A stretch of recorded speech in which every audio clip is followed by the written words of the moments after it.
Welcome back to the H&SPoddy. My name's Shaun. As always, with me I've got Henry. Say hello. Hey everyone. Um, Full disclosure, we have had a busy week or two, so not much in terms of live game watching. Seen some highlights, seen a few full games, but not enough to do our reviews weekly. But we will still be going through all the headlines across the NRL over the last 2 weeks. To kick off things, apologies for no podcast last week. That falls on me. I was fairly busy on our recording day Wednesday, and we just couldn't find the time over the rest of the week to get it done. Life happens. Life gets in the way, but we are back, ready to go. We'll be covering some things from last week, going again through things this week, and giving you your NRL goodness. Kicking things off, we'll go with some of the fresher news today that I don't really want to talk about, but I'm pretty sure it's topical and we should talk about, and that is going to be the Jackson Topany injury lawsuit. And the things that are going on in that space. Henry, do you want to Hmm. kick us off, or should I? Personally, I think I should, and then you can No, build I off think I that. think you should give some more context. I mean, I know a bit of a rundown on it because I read up on it as soon as I heard about it from the both of you and James. So Mm-hmm. please give me some Yeah. context. Give some context for the So, listeners as well. yeah. So last year there was a player who went to Bulldogs training late due to the punishment for that late training arrival.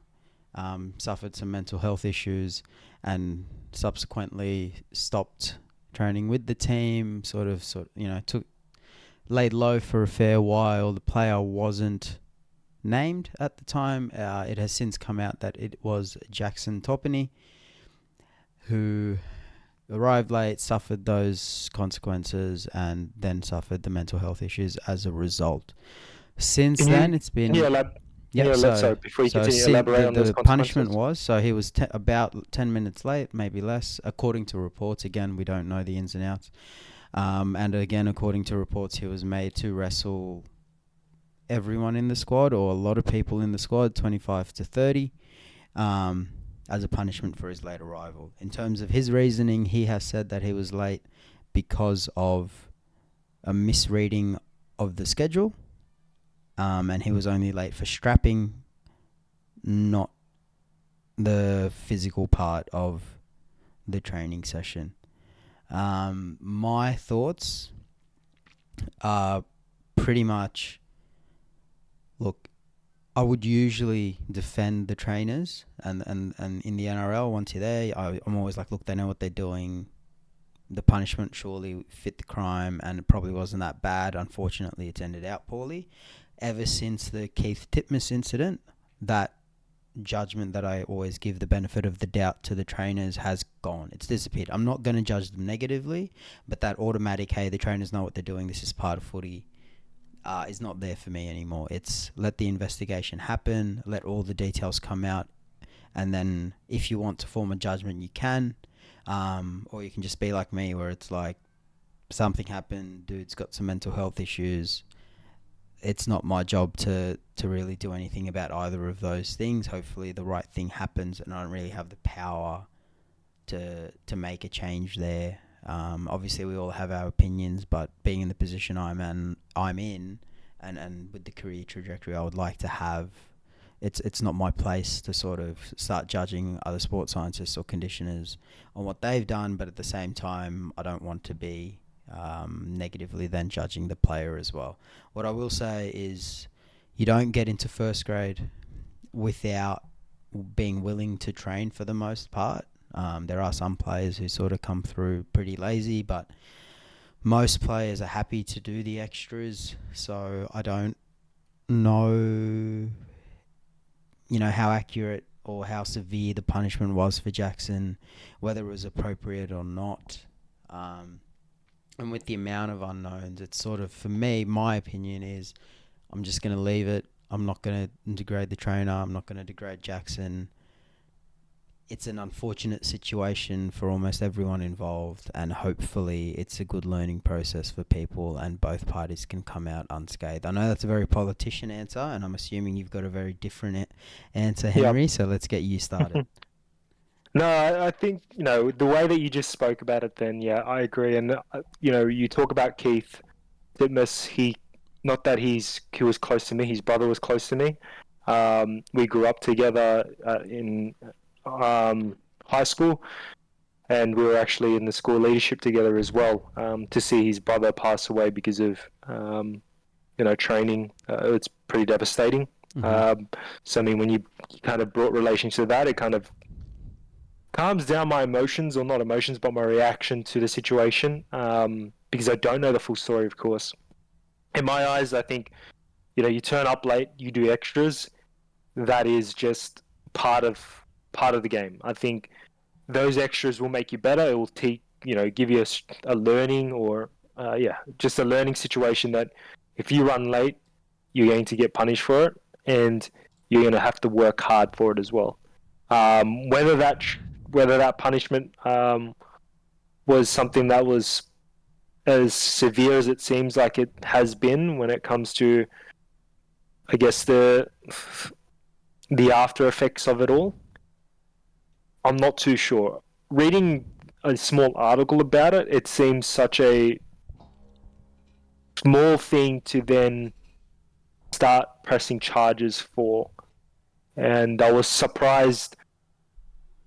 I know this sounds controversial, but I was surprised that someone would just, I guess, fall under. I don't know if it's fall under, but would would kind of buckle under that whole situation and have to now press charges because they've have I guess I guess a mental battle throughout that whole situation. It's a very sensitive topic. My initial reaction was that I want to be honest with my initial reaction when I read that article, and yet again, I want to be clear here. I don't know the full story, and we don't know the full story in general, right? We don't know the full nuances of it all. So at least the way the article was positioned, I don't think it was a terrible punishment. It wasn't like there were, he had to sit out in the pouring rain, or swim in the ocean in the pouring rain, for example, when you think about the people that are serving our country in the army, right? Who work hard in those training regimes. And it's completely different, by the way. Those are you're trying to survive in harsh conditions versus rugby league. Rugby league is rugby league. It's not, survival of the fittest kind of situation when it comes to the army. And don't try and bring that into relation, but what I'm saying is, um, physically, I think as long as people weren't beating him up in the wrong way, and it was just for him to do extras because he was late, I don't see anything wrong with that in my eyes. But Yeah. yet again, I don't have enough information, but I think it was a bit soft. That was my initial reaction. But after having some thought about it, you're right. We don't know the full story, and yeah, Yeah. I mean, we can obviously make judgments based on assumptions, but um, it's it's a tough one without the details, and all I'm seeing on Twitter is very strong positions either way, and to me, it's like we just don't know enough.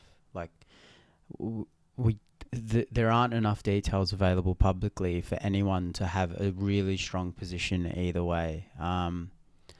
It could be, it could be as trivial as a player who found a psychologist who's willing to sign off certain things, and a lawyer who's convinced him to go to court to make some money off the Bulldogs. It could be as serious as the Bulldogs have a severe, or used to. I don't know if the trainer is still there. It could be as severe as the Bulldogs have a toxic and negative culture within their conditioning environments. So it could be either of those spectrums, and we don't know enough to sort of have a hardline stance on it. What I think people are really passionate about it, and rightfully so, but I think what they should be positioning for is more governance from the NRL around certain things, and putting in standards, and putting in, questionnaires, DAS 21s, putting in ways for the NRL to adjudicate this live so that these issues don't happen. So a Dust 21 is just a mental health survey. I mean, there are other ways that you can sort of police those things from a regulatory point to make sure that... But do we know whether they're doing that right now?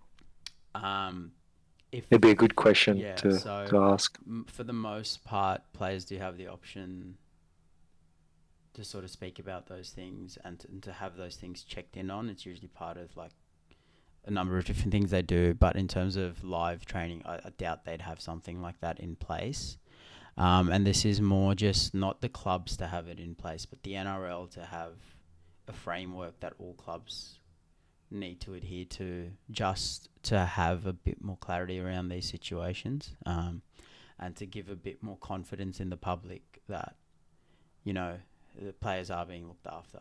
Because I have no doubt they are, for the most part. Again, we've got examples where they haven't been, but it's that grey area of that and that lack of confidence that I have, where I think the NRL need to step up and be a lot more rigid in, you know, providing confidence to people and saying, look, we've got these things in place to protect players. It's not just left up to clubs who might have other motives. Like the NRL doesn't care who wins the grand final, right? Whereas clubs are like, we want to win the grand final. So that's why I think the NRL need to take the onus and be like, hey, we're putting these things in place to not just protect players, but when you put those things in place, you also protect trainers, because if they're adhering to it, then a player can't then come and blame a trainer for doing the wrong thing, possibly, unless they've gone outside those regulations. The other thing, though, that could do is open up the NRL to some sort of liability if that framework isn't completed in a good way, which the NRL has been known to rush things. So they might just not want to take that responsibility, which I think would be really sad and show a really poor leadership from the NRL if they don't sort of jump in here and protect both players and trainers. Given that over the last 12 months we've had some serious incidents come through, and I'm sure there's been other incidents that we're not aware of coming through as well. So it is a bit of a cowboy issue as well. I don't know with this specific trainer, just speaking in general now, there are some cowboys out there, and you know, NRL clubs do things that I'm just like, that makes no sense. Like sending your players to America, spending 5 figures on that to a lower limb specialist, and I think almost every single player who's gone and seen that person has come back and had a lower limb injury again. It's like, well, you know, the NRL clubs aren't perfect, and the trainers there aren't perfect, and the S&Cs aren't perfect, and neither are the players. Players aren't perfect, both in terms of arriving to training on time and also doing their rehab. So it's just, I think we need a bit more structure to certain things to just shore up the safety and the responsibilities of players. That's about all I've got. And given the lack of clarity we've got on the situation, I think that's a good place to leave it. We've got your opinion, we've got my opinion. Moving forward, that's what I'd like to see. I don't know if you have anything you want to add to moving forward, if there's anything you'd like to bring into the NRL to sort of ensure these incidents don't happen again.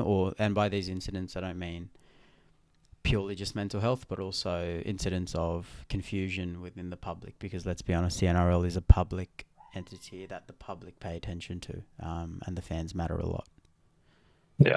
No, I don't think I have anything to add from there. I think everything you've kind of gone across all makes sense, and I've got an agreement with what you've said there as well, being able to protect the player. Thinking of ways of being able to protect the player, but also the trainers as well, so that we don't have situations like this, and there's better protocols for it as well, and so that we can address it before it escalates to this point. Yeah. Moving on, we're gonna later on in the podcast do some power rankings. I'm just saying that now to hopefully give you a heads up. I don't know if you're power rankings, or even if I don't even know if I gave you the message. Power rankings, essentially, a few different places do it. We're gonna take every team and rank them in order of who we think is the best right now, who we think is the best team, all the way down to the worst team. We're not going to say, oh, I think this team is most likely to win the comp, even though they're not doing well now. It's just who's the best right now. Yep. That's how we're going to do it. Just something for you to think about that we'll probably bring in later on during the podcast, or maybe even a second podcast. Something I wanted to talk about, and it's sort of mute, but I think it's still worth speaking about is Lachlan Galvin. He was suspended, but I was actually wondering maybe it was a good thing for him to be suspended. He's a young half. To play a full season of NRL is probably difficult, and to get the rest on the body long term for this season, do you think it was actually a good thing for the Tigers, or am I just being an idiot and he should play every game he's available for, and the Tigers can rest him if they want to? No, I think I agree with you, but I also believe that Benji knows what he's doing in regards to that, from being, coming from his experience on resting and making sure Galvin actually has that rest that he needs, and also has the time that he needs to also learn the game. So I think it's been good that the suspensions come along. At the time it did, he was flying, and I think having that time away will even provide that even more, because we've seen people like Strange and even people like Chevy, right? They've had decent games, and then they've had fall offs, and Galvin hasn't had that yet, and this break kind of saves him from having it as early as next week, which is a positive, and might even help him reset and also learn to work on his game, because he's probably riding on a high from the previous game where he felt like he did well, and then he comes into another game where they're versus a better opponent, and he gets really worked on. So in some ways it's good as well. There's less video on him, so that means teams don't focus on him as well. So some positives, negatives. Yeah, and I agree with you. Yeah, I think there needs to be some rest periods for them anyway. Yeah, with that though, that reminds me of the Penrith Tigers game. I don't know if you caught it. And you mentioned, harder opposition or whatever. Tigers were going with them for like 30 minutes. Like, I was like, Penrith might lose this. And then they didn't, being Penrith. But yeah, no, it was just interesting that I was like I watched the first little bit, and then I couldn't watch the rest of it. And then I checked the score, and I was like, damn, what happened? Like, it was looking like a really good game. When I turned it off, I was like, I wish I didn't have to turn it off. But Penrith just ran away with it. So that's just a little thing that I thought I should mention. Tigers fans, you look good for 30 minutes until you didn't. Yeah, I mean, we're like, it's not just Tigers, it's also Bulldogs. Not that it's a massive recap, that I did watch some of their highlights at least, and watched a bit of their games, and they're looking better and better every week. And I'm glad that teams like Tigers and Bulldogs are starting to... Nah, screw them. I don't like the Bulldogs this week. Starting to come up. I know you don't like them, especially with how things went. I mean, that kind of comes into other news. Your thoughts on the whole situation of Reed? I know that you're not a big fan of Reed. Look, it's not that I'm not a big fan. He's just chirpy, right? So if you're gonna chirp up, things are gonna happen to you, and you get less empathy from me if they happen to you, right? So again, Jack's got a history too, and if it was almost anyone except Reed, I'd probably be like, Jack, pull your head in. What are you doing? But because it is Reed, I'm like, he probably deserved it. Like, and that's the sort of environment we're in. Is it a good look? No. Does Jack need to be more disciplined? Yes. Do I want players playing for my team being that ill-disciplined? No. But in that situation, in a vacuum, if I take out my bias towards the Knights and wanting our players to be really disciplined and not get suspended, we don't know what Reed said. I'm sure he said a lot. And it's been a long time coming for Reed, and there's still probably a bit more to come his way, given the way that he's probably going to keep playing how he's playing. So it's just going to happen, right? Like, I don't know. But I mean, that's the same. I like it. I think it gives a little bit more feeling and emotion to the game, and the next time they meet, I think everyone's going to be on their toes on the whole situation. So and I think bring it on. Far away, end of May.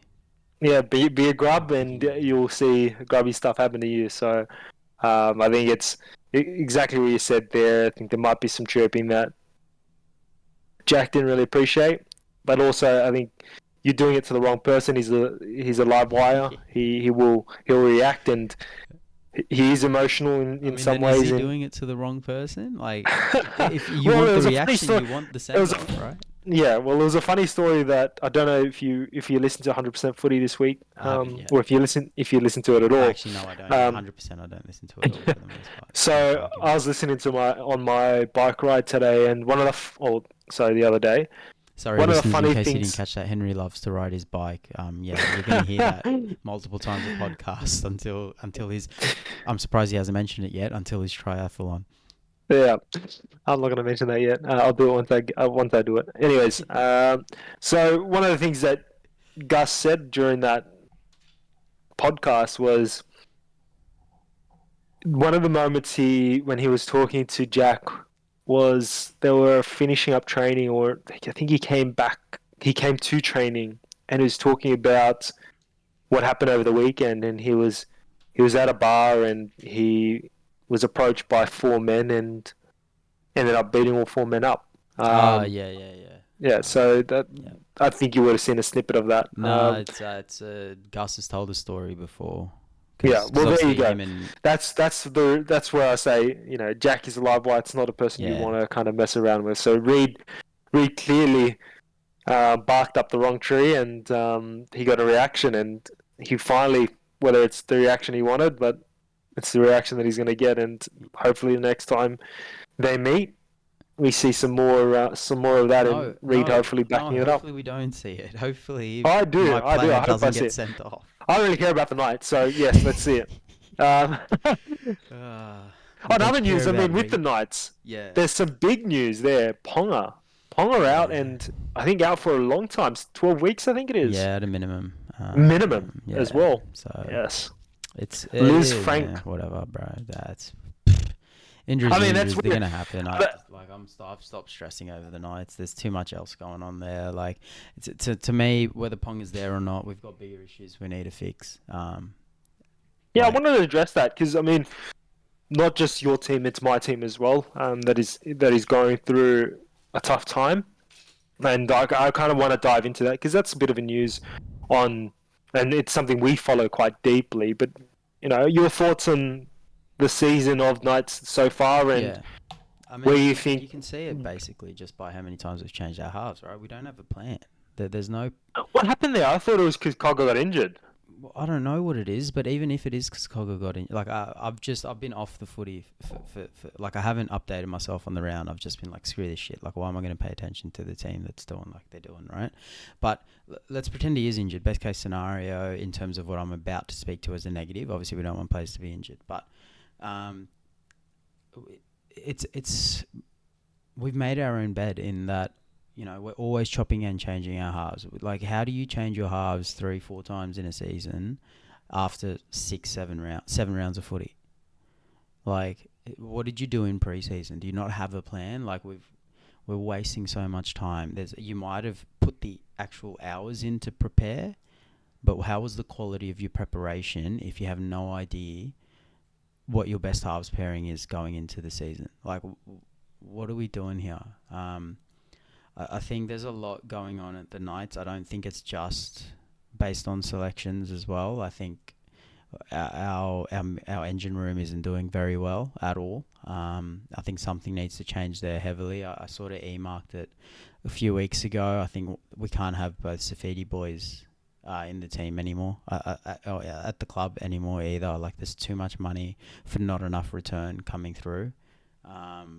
So I think first we need to fix our go forward in terms of our pack. I'd start with Leo Thompson, Tyson Frizzell, and Adam Elliott rolling through the middle. Frizzell brings some leg speed. Dylan Lucas has been trying really hard on the edge, and I think we need to start rewarding effort and things like that. Not just, you played Origin and you got the potential to maybe do something. Like, Dylan Lucas is in there every week trying his best, getting better. And we need that consistency and that constant progression over. Let's hope we get lucky and the good version of this player shows up this week. So yeah, my middle would look like Elliott, Frizzell, and Thompson starting middles. On the bench, Yep. I'd have Matt Croker. Give him a good run. Like, he hasn't been fantastic, but he's also been chopping and changing a lot.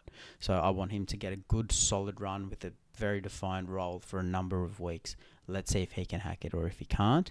And then that second middle on the bench is going to be whoever trains the best, whoever performs the best, whoever's showing the best attitude, whether it's Daniel or Jacob Safidi, whether that's Jack Hetherington, whether that's Miles Martin, whoever it is, that position goes to the most effort and the hardest trained. That's how I would run it. With Dylan Lucas and Kai Pearce-Paul playing 80 on edges, Jaden Brayley being the hooker. Because until we fix our go forward, I can blame the halves changes all I want. Halves can't do much without a good go forward anyway. So that's where I'm at with the Knights. We need to just stop messing around with names and just being like, look, you're not performing, you're gone. Do something. Like, show us that you want to be here. Show us that you can be consistent, because it's been really tough to watch. I've said it on the podcast multiple times, and I actually got a bit of airtime last week, the week we didn't record the podcast, is our support play is non-existent. There's never any support play. I think it's just laziness. Yeah. It's not that it's non-existent. It's there if people just pass, but I mean, it isn't there, of course, if they're lazy. It's attitude. I don't get what's going on with the Knights, and whether it's a similar situation with Parramatta, right? Yeah, I would say where to interrupt you there is because I want to stay on the Knights for a little bit, then we'll go to Parramatta. No, I was going to say it's similar. Coming. Similar. Sorry, it's similar in that mentality of we don't know whether it's an Adam O'Brien kind of training situation, whether it's an instilled practice of certain like players supporting where they should or shouldn't, whether it's a recovery situation, but I think it's just laziness. But sorry, continue. Yeah, no, like and you're right. Like it's hard to pinpoint exactly what the reason is, but the fact is it's happening and it needs to stop happening, or it needs to start happening, right? Like we were going to win that game twice if we had support players, and we just didn't. And then Adam O'Brien comes out in the press conference and says, "Oh, they played 3 games in 11 days. They're tired." Like, bro, it's their job. That's ridiculous. It's their job. If you rest the players that are tired, then you rest the players that are tired. If they're too tired to play first grade, play somebody else. Like that's how this works. We were going to win that game and get the 2 points, but we didn't. And the excuse was they're tired because they played 3 games in 11 days. Well, what happened last week against the Bulldogs then? Right? They played 2 games in 11 days. And we still couldn't get the job done. We still weren't having support players, right? All the same issues were there. So don't put it down to something and then that thing goes away and it's still there. Look, my best case scenario is Adam was just trying to protect the players from the media and give an excuse that they could jump onto instead of just ripping into the players. That's my best case scenario. Hopefully behind closed doors, he was ripping into them and going like, it's not good enough, this, that, the other, instead of, you boys are tired, don't worry about it. Like, that gave me the shit. So I was like, are you kidding? I get that there was a trip involved, like, you know, the bit of travel going over to New Zealand and stuff, but that's just not good enough. It's just, the game is on the line. That is why they get paid 6 figures a year, is to be there to catch that ball in that situation. Adam Elliott wasn't tired. Adam Elliott was full of energy, and he is a middle forward. And you're telling me one of our halves or our centre couldn't back him up there? Like, get out of town. That doesn't, no. It's a choice not to be there for him, and it's structural in the way we play, where a lot of times we don't support the ball carrier because we're setting up for the next play. And you could see on that play the half backtracking to get into position for when the hooker gets to pass him the ball. It's like, that's not good enough. We need to have support players as well as being well drilled enough to set up for the next play without needing that sort of extra 5 seconds to get set up. But that's a little bit of a rant. I sort of went a bit hard there, but yeah, it's just not good enough. And it's disappointing to see as a fan. I'm glad I didn't go to the game. Like, I was really going to go, but I had a big weekend, and I thought, you know what, save some money, rest up, sleep up, and then go to work the next day. But save the heartache. Hey, yeah, man. Save the heartache. Exactly. If you're not confident in your team coming through, like, well, if they're not going to turn up, why would I? Yeah. right? And they're getting paid to be there. I'm going to pay to be there. Like, get out. No, not happening. So I'm glad I didn't go.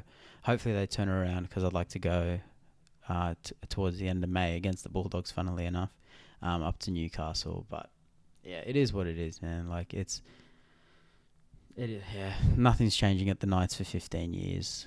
Doesn't seem like it's changing again, but hey, let's give Adam O'Brien another extension. And the sad thing is, I think he's a decent coach. It just needs something's missing at the club.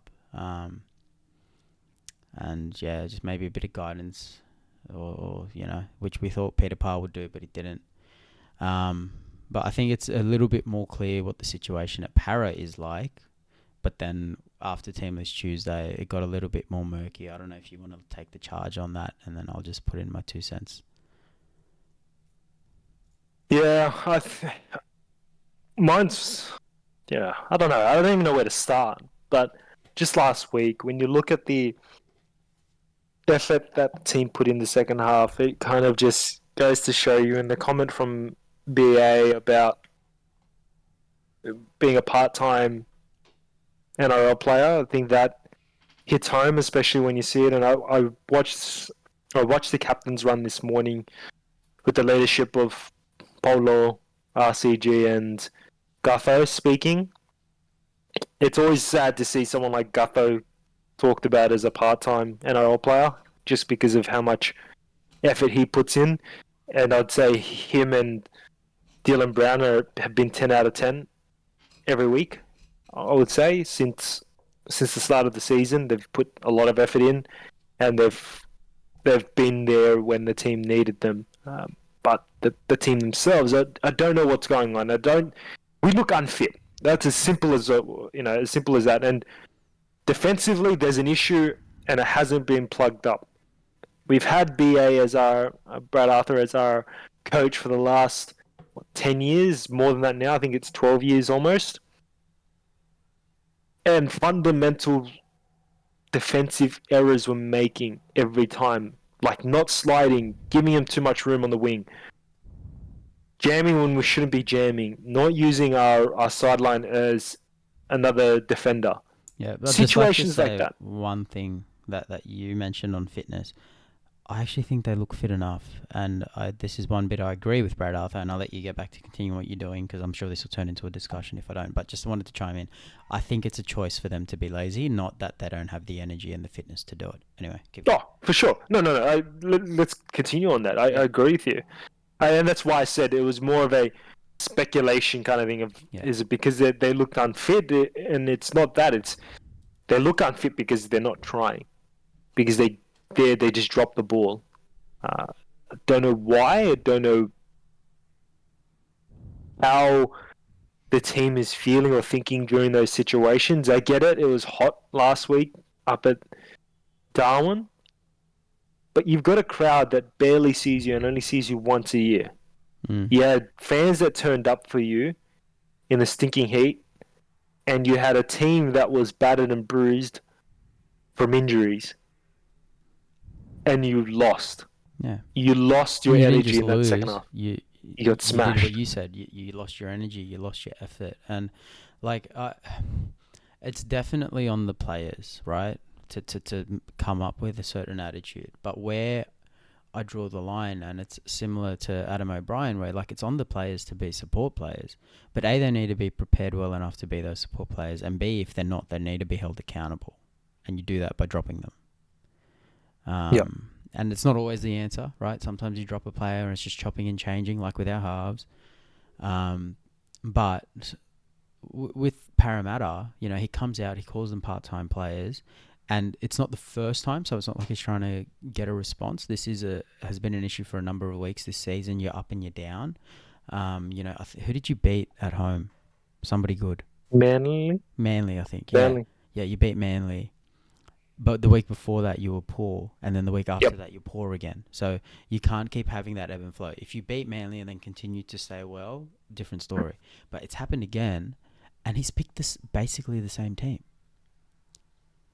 Yeah. He brings back Mike Acevo, who was dropped for defensive issues.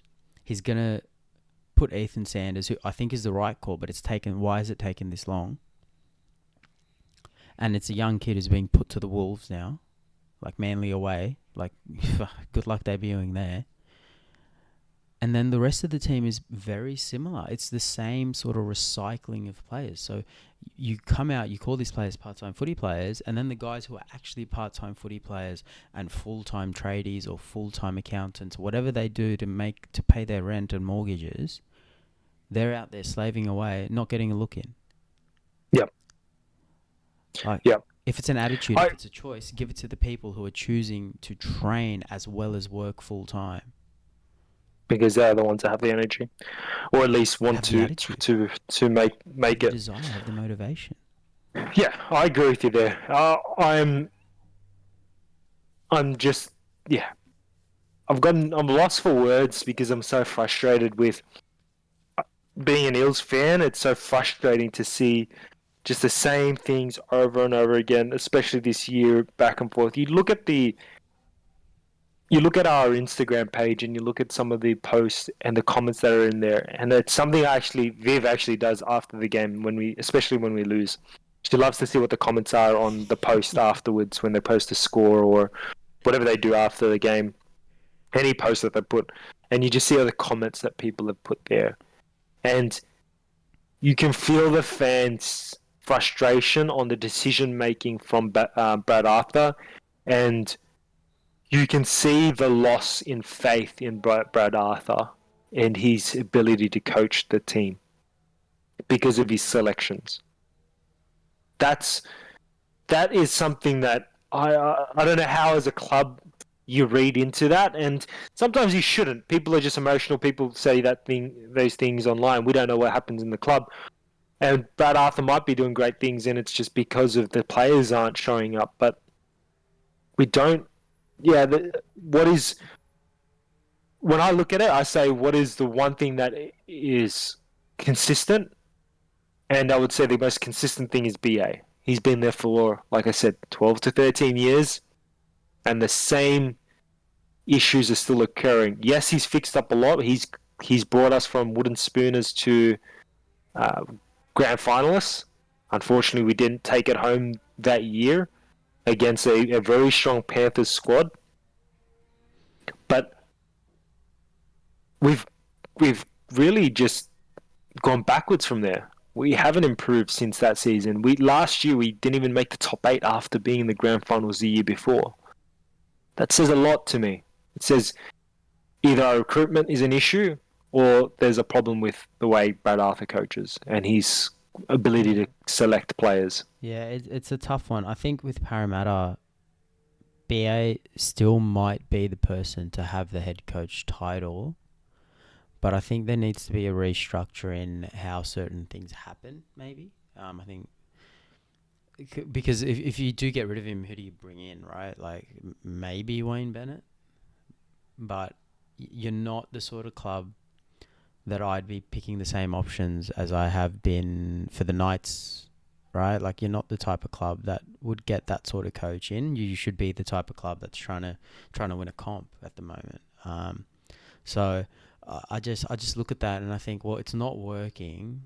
And you've been in workplaces where the solution isn't always let's change the leader, right? It could be that let's change how leadership operates, and let's maybe add something or come up with a new strategy. Where I think Parramatta need to focus on is that side of things, right?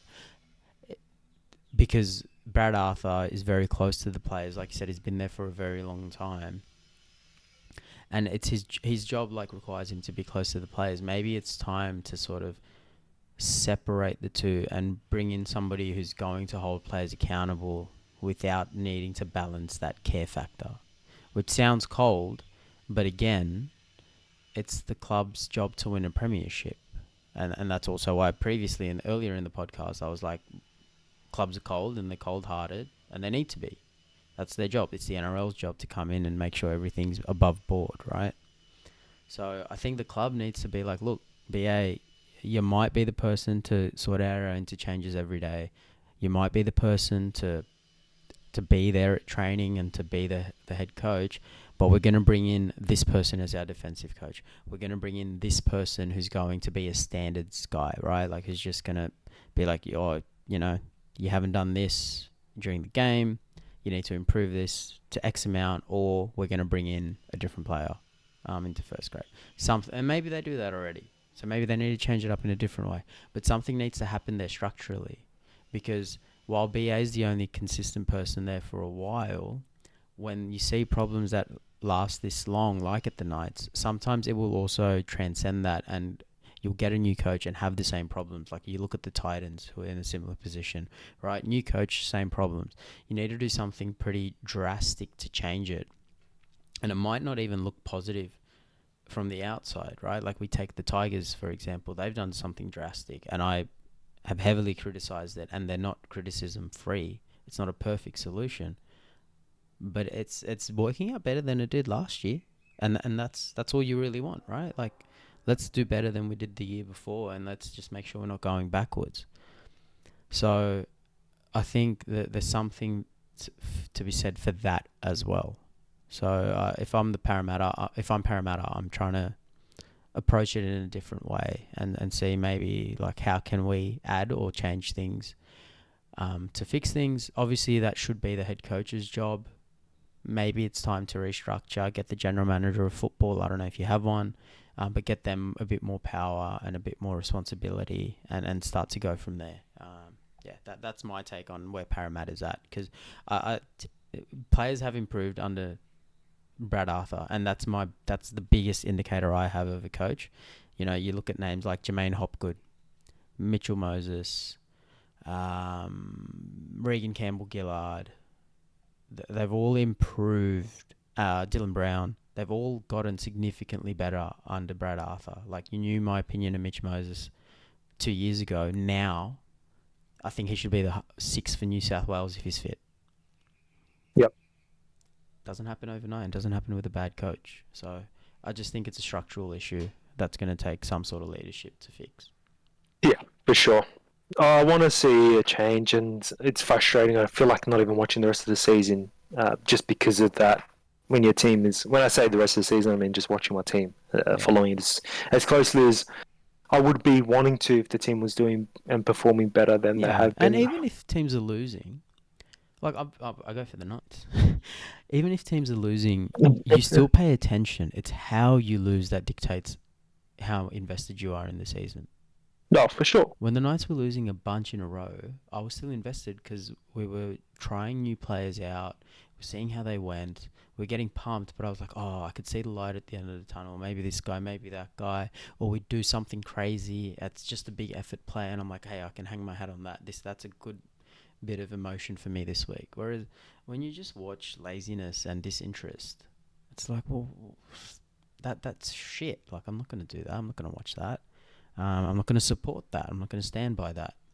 And that's, that's not how I am. In breaking news, Daniel Tupou and Victor Radley are out for the Roosters, and so is Michaeli Ravalawa, which sees Michael Jennings come into the centres, and let me pull that up.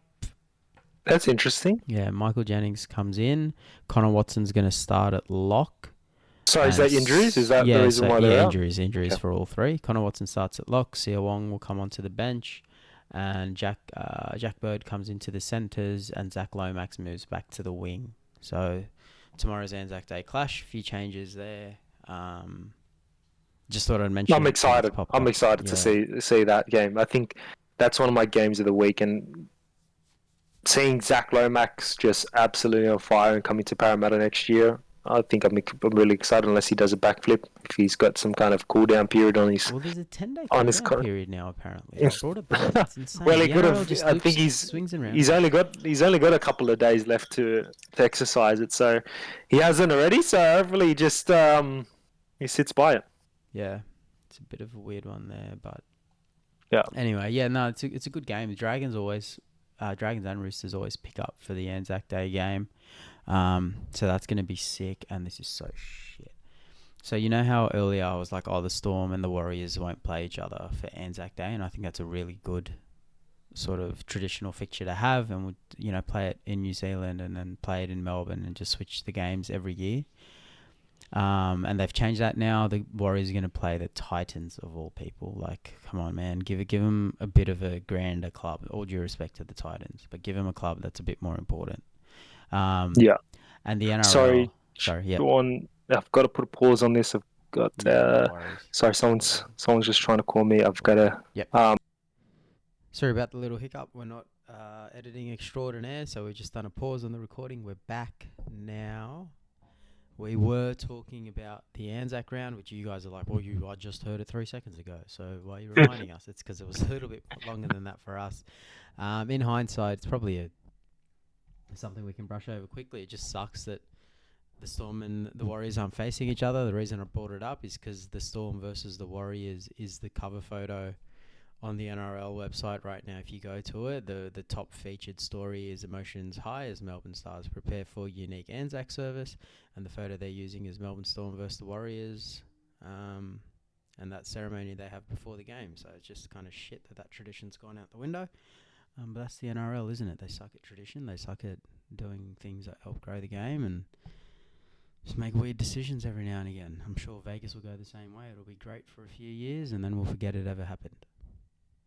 Yeah, I think that's a great point you just made up, what you just said there and how you feel about that. We should be building something for fans to look forward to expect. So round 2, like for example, round 2, Parramatta always versus Penrith, right? Because that's a game people love to see. It's a great derby that people like to see, and it's something that they should be expecting. It's the same thing as when any time Roosters or Rabbits play, we're expecting just a complete all-out war. So having a more predictive, reoccurring timeline of something specific like that, like you just mentioned, Anzac round and tradition of Storm versus Warriors, I think that is something that should be also considered within other teams as well, with different times of the rounds. Yeah, just so people are looking forward to something. Some consistency in the draw and some highlight or landmark rounds or landmark games throughout the season, just to keep interest in. And you look at the games are better too, like the Dragons Roosters game. Not traditional rivals, but on Anzac Day, they tend to step up as well. So it's I think it'll be good for the game overall, just to have a few more of those scattered in. Obviously, it needs to be well developed and well invested into to be a success. You can't just willy-nilly put things together. But yeah, it's a shame that clash is gone. I think it would have been really cool to see Warriors Storm just in Melbourne and then over here just exchanging venues and continue that tradition for a long time. And if the Storm had to go away, they should have been replaced with another capital city team. The Roosters are playing the Dragons, so that leaves the Broncos to play the Warriors. So that's just my thought on that. But we should move on, because we have been recording for 48 minutes already, to our tipping. I think we should go to next. The yes. Don't know. It's our hot take tips, where we give our tips of the week with minimal thought, and give you a one-liner or a few words on why we've chosen that team. Sometimes it can be a bit bland for why we choose the team, but luckily for you, it's a very short segment, and sometimes it's an absolute cracker, and I like doing it. So this is Henry's baby. We'll let Henry take the lead on this one. Henry, I'm just trying to stall until you're ready. So no, I'm ready. I was ready before you brought it up.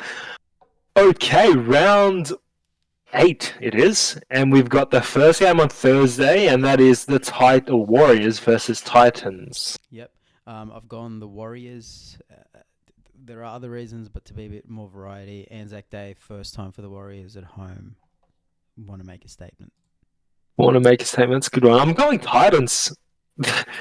They've got a win coming, and I think this is it. Okay, next game, Dragons versus Roosters. I'm going to go with the Dragons. Roosters late outs, Dragons good form. I'm going Dragons. Roosters are battered and bruised. Then we've got Storm versus Rabbits. Yep. Storm, Rabbits haven't shown enough yet. Same thing with me. Storm. There's still problems with the Rabbits internally. Okay, then we got Friday's game. We got Sea Eagles versus Eel. I have gone for the Sea Eagles. Parramatta haven't swung the axe. Sorry, I had to laugh at that one. I'm going Eels. Got to back the boys, but also bounce back week. They like to win and lose. Henry, short. Sorry, I had to. It was my team. Okay, we've got West Tigers, Broncos. Go. West Tigers, Broncos. Broncos. Long season for the Tigers. Broncos, they're flying at the moment. Panthers, Cowboys. Penrith. Cowboys. Corrupted. Interesting. I'm going Panthers. Todd Payton has a lot to work on. Knights, Dolphins. Knights. Don't follow me in with this tip. I'm going Dolphins. They ruined us last week. Raiders, Sharks.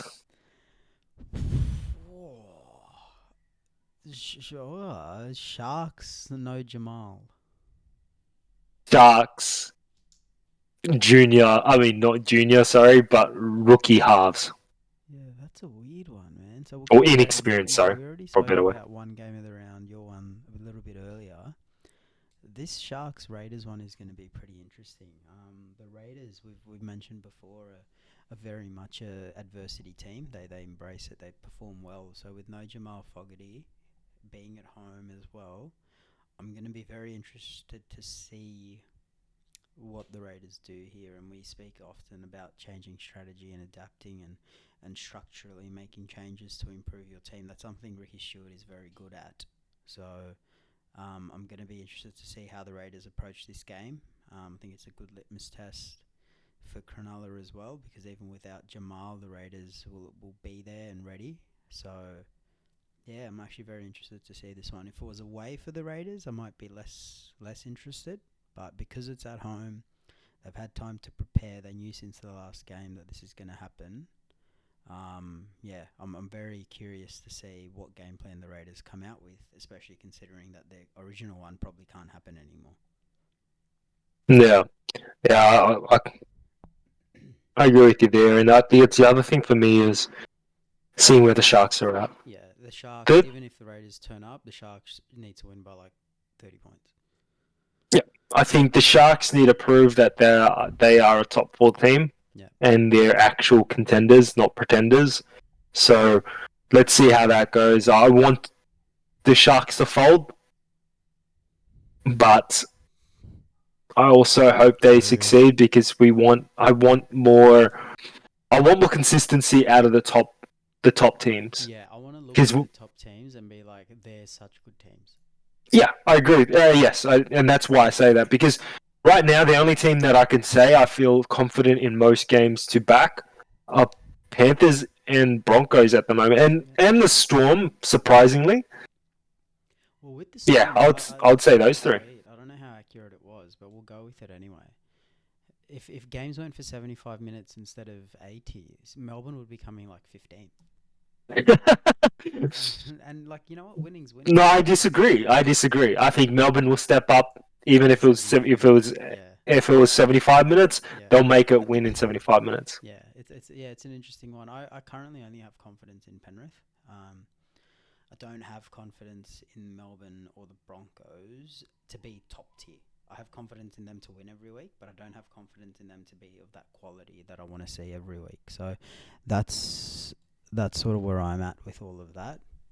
But that's a depth issue, right? With the Storm and the Broncos, and specifically when I say depth issue, it's their halves, right? Their middles. I think it's a depth issue with the Storm. They've got all their players back.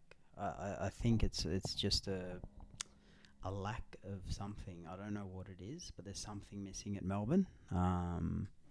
With the Broncos, I agree it's a depth issue. I think once they get all their players back, that they'll definitely be looking towards becoming that team, but they haven't had their players for a while. It's going to take some time for everyone to become cohesive again. So, yeah, there's a few question marks there. The only one that I look at and think, oh, that's an elite team and they're going to be an elite team for the entire season is currently just Penrith. Contenders are Manly, probably, but I think we're really starting to have a conversation that leads very well into our power rankings. So, do you want to just start that now instead of just going through everything and then doing our power rankings a bit later? I'm happy to do it now. Let's do that to finish off. Beautiful. Yeah. Just let me get a doc ready so we can track it. I've just got to number it all out. One to whatever. Google, why, man? I hate that Google always has like prompts and stuff. You can't just open up a document and start typing. But yeah, do you want to start with your strongest team currently? Panthers. Panthers? Yep. I would have to agree. They're definitely rolling through teams. They look very professional. They've also got the last hurrah going for Jerome Luai and James Fisher-Harris. So I think they're highly motivated. I think they're covering positions well when players are missing. And I think there's no chaos at the club, right? Like when Adam Reynolds is out for the Broncos, there's chaos. But for the Panthers, they're just confident and just keep doing what they're doing, and it's working out really well. Who do you have second? It's a bit of a tough one, but I'm going Broncos. Okay. So you think if every team played each other tomorrow, the Broncos would have the second most wins out of everyone? Yeah. Okay. I have actually got Manly second. So Wow. yeah, I don't think Manly's in my top 4, to be honest. But yeah, wow. Yeah, I've got Manly. I think they've shown a lot. Do I think they're going to win the grand final or even be top 4? No. But if every team were to play tomorrow, I think Manly have a really good shot of winning the second most games out of everyone. I think they're coming with a lot of energy. They have their ups and downs, but they respond really well and maintain that response for a while as well. So that's why I have Manly. Who do you have in third? I'd have Storm at third. Yep, I agree. Yep. And that's just because Storm, under Craig Bellamy, you just, even when they've lost players, even not even having Munster at the start of this season, not even having Nelson most of the season, only just last week coming back, one of their bigger forwards, to still be as good as they have been and coming second on the ladder at the moment, it tells you a lot. Yeah, and I think Nelson's a big one because what he brings to that team is what I think they were missing. Yep. To get to the upper echelon. He's not just a good player coming back like Munster was. He's a good player coming back and addressing a need that I think they had throughout the season. I think they needed that bigger body in the middle. I think they needed a bit of more offload, a bit more spark, a bit more aggression. Yeah, for sure. And Munster's only playing at 50% right now. Yeah. If people don't realise that. So the Storm are still performing even though their main man is on half a leg at the moment. So yeah. So it's a very, very interesting sort of retrospective is going to happen on the Storm for this season, I think, once the season's over. But who do you have rounding out your top 4?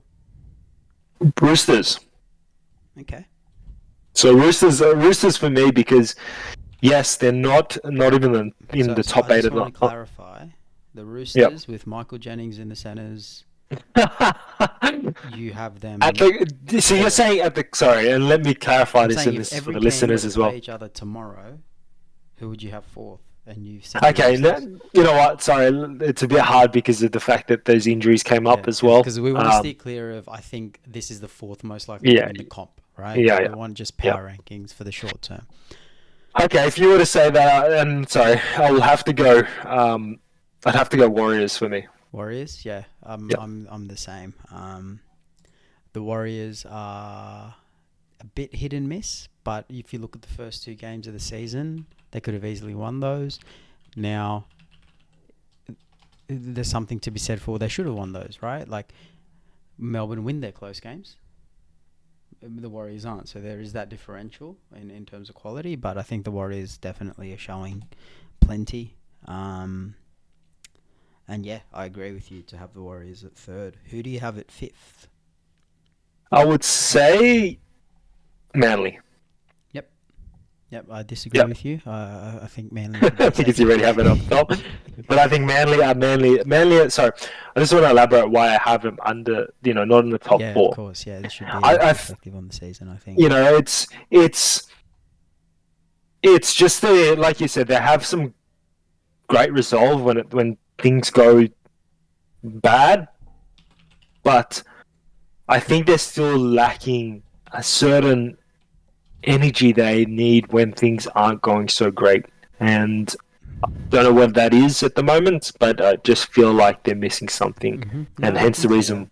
Yeah, hence the reason they're 5th. We've done a reversal. I've got the Broncos. I didn't have them this high, but with Adam Reynolds, Brendan Piakura coming back, I think if the games were played tomorrow, just with that little jolt of talent in the squad, I think they will perform well, but it's the first game back with those players, so I'm still a little bit hesitant. As Ramam isn't in the team, still a few question marks around them for me, so that's why I've got them at 5th. But that I think with those inclusions, they are at 5th instead of 8th or 9th or 10th for me. Who do you have at number 6? Sorry, I have to think about that while you're talking. It's a bit of a difficult. Yeah, sorry, it's a difficult one. I just can't. Yeah. I can't balance this one for the 6th spot. Should we go worst team in the comp and then make it? Yeah, well, let's work down. This is a good top 5. Let's go from the way down then. Yeah, up from the worst team in the comp for me is currently. The worst team in the comp. I mean, there's 2 teams that it could be there. Personally, and you know what? I'm actually going to put South Sydney. I have to pick the Rabbitohs. I know they've won a game and another team hasn't, but I've got the Rabbitohs as the worst team in the comp currently. I disagree with that. I think I would say Titans are still down there, and they deservedly should be. Yep. Rabbits, I think they just have a storm inside their team at the moment internally, and I think as soon as that wavers, I think they'll easily be a top 12, maybe not a top 8. So like I always forget. Sorry, I get carried away thinking about long term as well, and overall. How are they doing right now? I think they're Titans. Titans. Tomorrow, who are you tipping? Titans. You tip the Titans. Rabbits to win. Cool. I will tip the Titans. Who do you have as second last? Second last, Rabbits. Yeah. Okay. I've got the Knights. I think losing Kalen Ponga, I think with the amount of change in the team, I think it's going to take a few weeks for them to settle again. Yep. If they were to play tomorrow, I think the Knights would be very, very lost. There's no question as to who I'm going to have at 15th spot. Is there a question around you? Do you need a minute? No. You can go first. Yeah, I've got the Titans. Yeah, that's a quick and easy one for you. But yeah, for me, I just had to get those 2 teams in there. But the Titans are definitely like, do I put them in yet? Do I put them in yet? Yeah. I think it's self-explanatory why I have them there. Who do you have? I got my Knights. Or Knights there, sorry. My Knights. I think your Knights, sorry. Like you said, the loss of someone so vital like that, especially, I think it's almost going to be the whole season, essentially. Him gone, you don't have... Who was the replacement last year, I said, that should have went to Parramatta but went to Super League? I forgot his name now. He played fairly well during Ponga's injury as well. Oh, Tex Hoy? Oh, no, not Tex Hoy. I don't think it's Tex Hoy. It was another bloke. Clifford. Played fullback. There was that Sharks player whose name I forget. Why did I forget? Is it the Sharks player? Yep. Yeah. No. I don't know if it's the Sharks player. I forgot who it was. But anyways, I think if you had him, you would be better positioned. But anyways, sad loss that you don't have that depth anymore. Yeah. Yeah, that's my 15th. Yeah. And you guys are sitting 15th as well. Yeah, exactly. Yeah. Look, in terms of who I have next, I swear this isn't just retribution. I have Parramatta. Oh, you can headbutt a wall, mate. Continue. You can elaborate, by the way. I mean, they're just, the attitude isn't there, the choices aren't there, and with the lack of those things, coupled with the lack of personnel change from the coach, why should I expect anything to change, right? They lost to, and this is the big key, they lost to the Dolphins, who have nobody. Like, they have nobody. They don't even have their head coach. Like, Yeah. Wayne Bennett wasn't even there. Like, it's a basket case. I was considering having them lower, to be honest. Interesting. I have myself their Bulldogs. Bulldogs, yep. 14. They have. I think they're still growing. I think their middle forwards are still an issue. I don't think they have yet still a middle forward that's like a Payne Haas, that's like a RCG, for example, or a Jared, or just like Fisher Harris kind of thing. You don't have that big dominant middle, I think, in the Bulldogs still, and I think that's an important part in our game. And I think, Reid for me still hasn't performed like he did when he was at Para. Yeah. So there's some lacking areas there. The halves pair, you know what? The whole spine is still working itself out, and there is some. Yes, they have had some great performances, but to me, they're 14 for me. Yeah, no, that's and we're pretty close on that because I actually have them at 13th. Similar reasons that you outlined, but the thing that put it over the edge in terms of they're here, not higher, because I actually think they're building well, is I just, if I had to tip the Titans versus the Bulldogs this week, the Tigers versus the Bulldogs this week, I'd go the Tigers. So that's why they're here. And you've just got a little hint at to what might be coming, a little foreshadowing as to what might be coming into my power rankings a little bit later down the line. But yeah, so I've got the Bulldogs up in 13th. Yep. You hit the nail on the head on everything. Who do you have at 13th? I've got myself the Tigers there. They're there already, and that's where I think they are. And yes, they've improved. Yes, they are looking good, but they're still a relatively young side. They're still growing. The Aiden Caesar has played exceptionally well. He isn't that, like you always say, right? He isn't that Mitchell Moses or Nathan Cleary where they're just superstars and are able to just create things out of nowhere situations. They're that boring type of, 7 that kicks the ball really well, that just follows that system and is able to just provide more field position for their team. And that's what Tigers really need right now. They need someone consistent and does that well, and doesn't need to be flashy, because their 6 is flashy, and that's what he can do.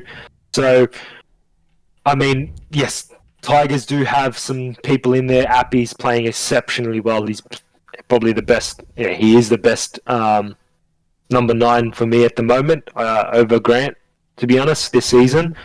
But there are still some things that they need to iron out where it comes down to their backs. I think Buller still needs to do a lot more than what he's doing at the moment. I don't think he's really had that impact that I was expecting from him, maybe because there was a lot of hype last year. I know he's a young kid, but there's still some things I think they need to iron out. There's Stefano Utu-Ikamanu. He's just, and hopefully I pronounced that his last name correctly, but he's just been absolutely on fire. And I could even put West Tigers as a top 10 team just because of Stefano and Appy and Aiden Caesar. Just those 3 names for me already makes me want to say they're a top 10. But I still don't have confidence in the rest of their team and their bench.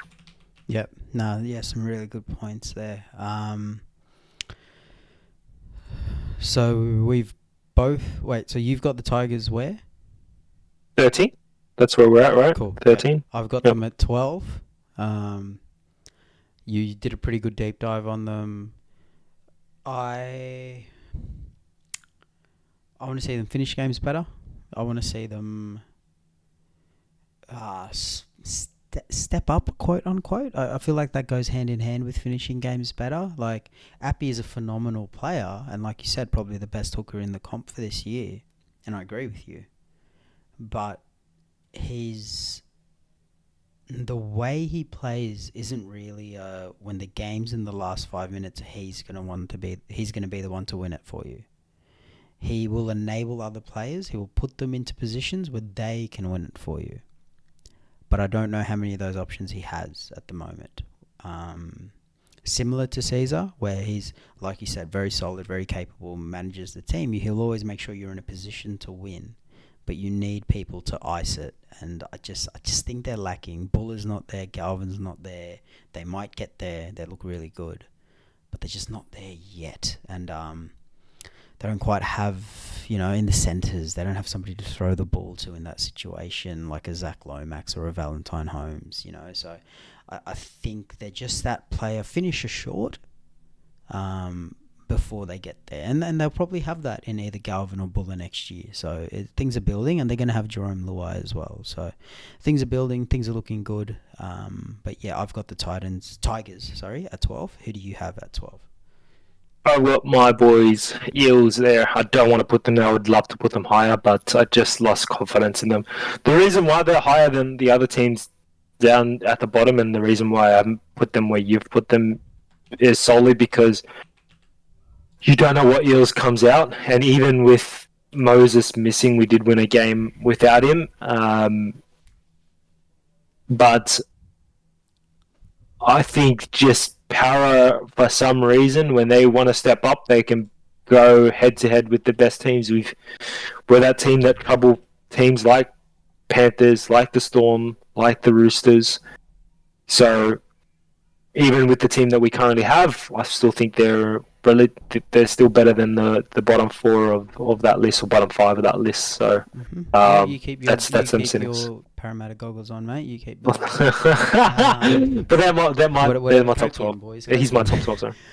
Yeah, at 11, I've got the Dolphins. For two major reasons. I know they've performed well, but the two biggest reasons I don't have them higher, where I think they could beat some of the teams above them. Actually, I think they could, but they've got a big injury run at the moment. Yep. And the other thing is they could beat those teams above them if they're at home or in Queensland. I don't think they travel very well, and that's going to come up another time as well with one of the teams. But I think their travel is not very good. They suck playing in New South Wales, and that's the big reason I haven't got them higher. If you take their peak at home, I think they'd be a lot higher up on this list for me. But wouldn't you say that about the Sea Eagles? I'm feeling the same with the Sea Eagles. I think the Sea Eagles are travelling well this year away from home. I'm not too concerned with their away from home performance. And it's a bit easier being a New South Wales team, because even when you're away from home, you can usually sleep in your own bed and things like that. So I'm not too concerned with Manly. Like, if you look at them, they've won in Queensland. They drew in New Zealand. I'm just going through their thing. They got pumped by the Broncos, but that was at home. That's a preseason trial, so never mind. Don't even worry about that. That's a trial. But yeah, they won in Las Vegas. They drew in New Zealand, and they've won in Queensland this year. So I'm not concerned about their travel. Not as concerned, as I am with the Dolphins. And that's why I've got those two things limiting where I have the Dolphins. Okay. Mine's a hard one here, but I would have to agree with you. I think Dolphins sit there for me, even though they are at third at the moment. Sorry, I just had to burp in between that sentence. I agree with you there. But they've shown some great energy and effort when they are down. But I think they're still things that they need to iron out and get right, when especially during those harder games when they have to grind out. I think when they start flying, they fly. When they start having to grind, I think head to head they're still struggling a little bit. Yeah, and the Dolphins have had a shocking run. It's I don't think they've played outside of Queensland this year. So what you're saying is I'm just going through it. I'm saying the reason why they're coming third, right? Yeah, I'm saying that's why they're third. Like, they haven't played outside of Queensland, and when they do, shit's going to get real. They don't travel well, and I think that's going to remain this year. But I'm surprised they haven't played a game outside of Queensland after 7 rounds. That's a really interesting one. At 11, I have the Dolphins, and you have the Dolphins as well. Is that right? Yep. So we're at 10 now. Just to let you know why I'm confused, because I've already listed out all my teams. Yep. And I'm doing them like back to back with you, so it's a bit like, where are we? Did I just say my team? Did you say your team? I'm a bit all over the place, but I'll say my team. And I've got the Roosters twice. Why do I have the Roosters twice? Henry, can you tell me why I have the Roosters twice, or maybe who you have at 10th while I work it out? I have the Cows at 10. Yeah. I think there is still some instability in the Cows. Cowboys. I know some people hate the fact that I'm calling them the Cows. Cowboys. There is, like I said, some instability. I don't know who's going to show up. It's almost like the Eels all over again. Don't know who's going to show up, but when they do show up, I think they're easily a top 8 team. But just currently, just on performance, I don't think they're sitting at that 10th for me. Is it 10th or 9th? You're at 9th, right? We're at 10th at the moment. 10th, yeah. And I have worked it out. Yep. I have the Roosters at 10th. Yep. Just, man, I'm not too happy with their injury toll. I'm not too happy with certain decisions they've made in their game plans. They are always going to be fighting, so that's why they're at 10th, not lower. But yeah, just some dumb moves happening out of the club, and the injuries don't help, and all that put together means I think they're 10th. Yeah, and I've just had a space blank trying to write your team in. So who did you have at 10? I had Cowboys. Cowboys, yep. Well, and that's a really good thing you said that, because it's a really good segue into who I have at 9, and that's the Cowboys. I think they've been pretty poor. The reason I have the Roosters below them is because of the injury toll. Yep. The reason I don't have the Cowboys higher is just the inconsistency and, again, travel issues. I think it's a big thing for Queensland clubs to address is travel, and how they handle that, because the Warriors were bad at it, but they're getting better now. So there are ways to overcome those challenges. It's not fair, but nothing is. So they've got to come up with solutions. So I have the Cowboys. They've got high potential spikes, but they're still inconsistent. So they're not any higher on the list for me. Yeah. Who do you have? I have Roosters there. Roosters, yeah. So we're pretty much the same on 9 and 10. Yep.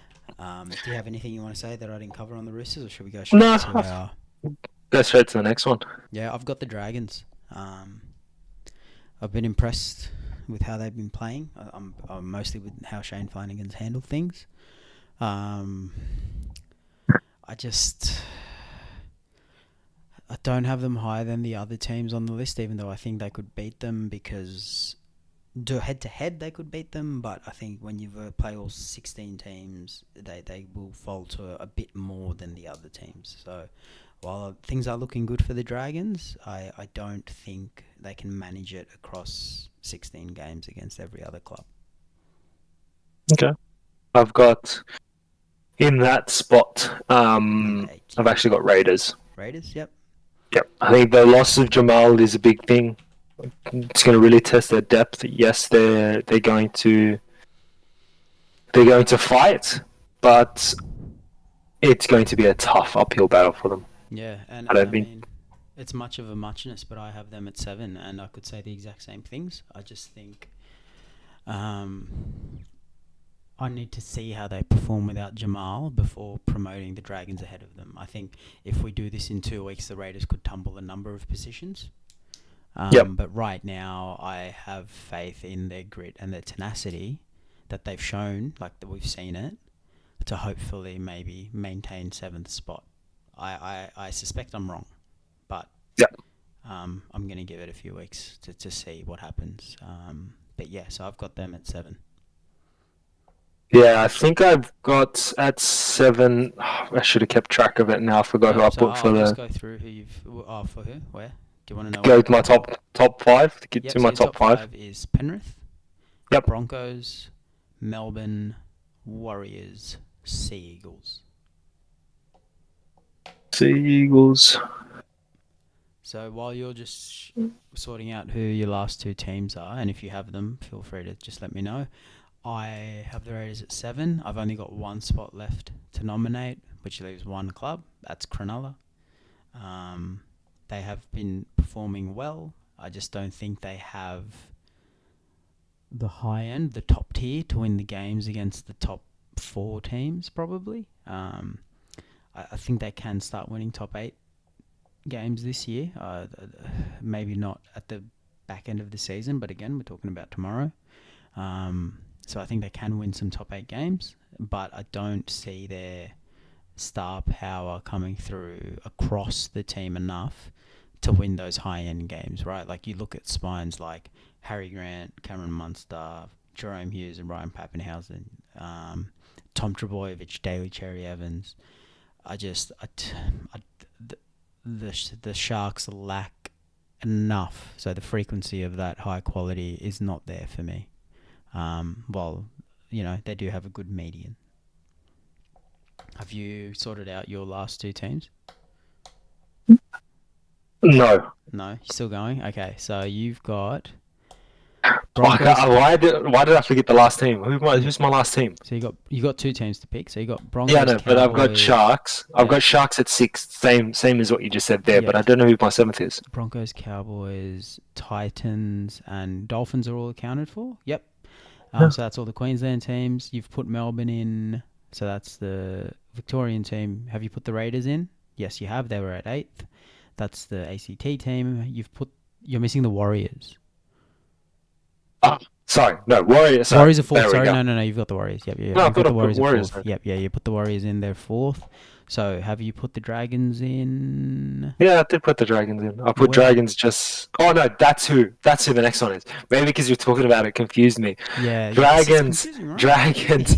Dragons are above the Raiders, so I was supposed to follow up on that, and I totally forgot. Sorry.